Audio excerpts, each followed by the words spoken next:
Well, I'm Adan Macareno, and today I want to present to you the principles and methods of historical critical exegesis.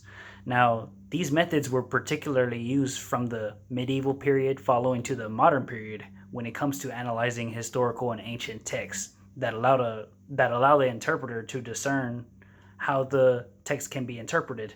Now, the first principle that I want to touch on is doubt.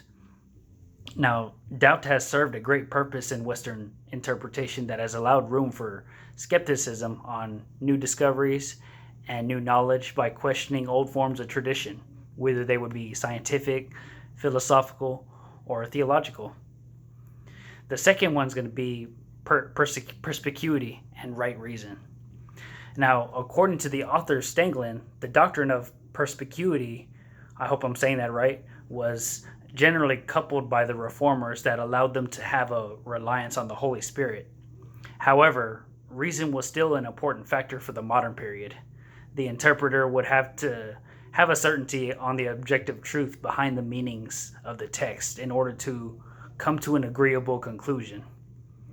Now, the author Stanglin best describes this by saying an interpreter should approach the Bible in the same way a scientist would have to approach nature. And the third principle is going to be single literal meaning of a human author. Now, this process intends for you to search for the author's sole interpretation in the meaning behind the text. In other words, for the author's sole literal interpretation on the text, you'll be searching for the original historical interpretation. And the fourth principle is going to be loss of spiritual senses. Now, for most biblical interpreters, including the reformers, as I have said before, reason was an important factor for building their models of exegesis.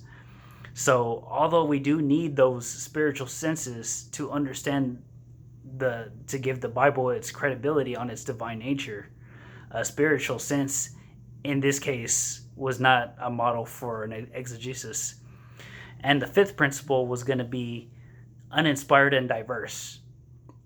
Now, according to the author, once inspiration was questioned, the Bible and traditional texts were no longer considered to be divine texts, but simply as just merely human collections of writings and documents. Now, these allowed for deists and skeptics and pantheists to rule out any doctrine of any doctrine of inspiration that might come to the ancient texts. And the sixth principle was that you had to be free from dogma. Now, this particular principle consists of the fact that during the time of the modern period, the tradition of the church was no longer able to have an influence whenever we're coming with our exegesis. In other words, the interpreter himself was free to interpret the Bible in himself, along with other ancient historical texts. And the seventh principle would be on historical criticism and academic precision. Now, I want to quote from the author here, where he says, if a biblical text is to be properly understood, then the author's singular intent must be discerned and explained in one single interpretation. The discovery of this one sense then requires philological and historical labor. Now, interpreters understood that the Bible did not just drop down from heaven, but that there was a historical narrative behind the scenes that had to be investigated, that had to have an objective truth behind those meanings. And finally, the eighth principle was going to be an irrelevance of virtue. Now, this principle emphasizes that virtue is irrelevant when it comes to interpreting a reasonable exegesis. Here, the author tries to explain that it doesn't have to take a believer filled with the Holy Spirit to interpret the Bible. The unbeliever can pack its allegorical interpretations, historical relevance, and common reason just as skilled as a believer. Both unbelievers and believers can interpret the Bible in nearly the same way. But this does not mean that the Bible loses its sacred value, because as believers, we know that the Bible will never lose its sacred value.